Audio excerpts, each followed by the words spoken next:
গভীরভাবে আরো স্মরণ করছি জাতির পিতা ও তার পরিবারকে।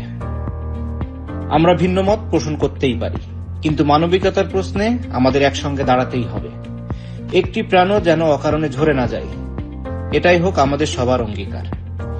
আমি বিশ্বাস করি একটি শক্তিশালী বাংলাদেশ গড়ে উঠবে ন্যায় বিচার, পারস্পরিক সম্মান, সহমর্মিতা ও আইনের শাসনের ভিত্তিতে।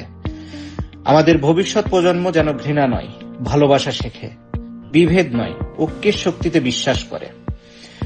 আমাদের তরুণরাই বাংলাদেশের আগামী দিনের আশা।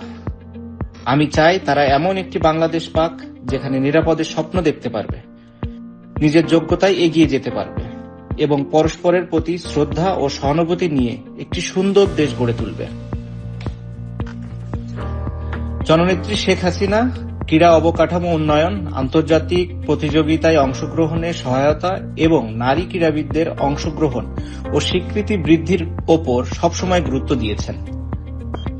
নারী পুরুষদের ভেদাভেদ দূর করে জাতীয় ক্রীড়া কর্মসূচি ও আর্থিক সহায়তার মাধ্যমে তরুণ তরুণীদের খেলাধুলার অংশ নিতে উৎসাহিত করার উদ্যোগও নিয়েছেন।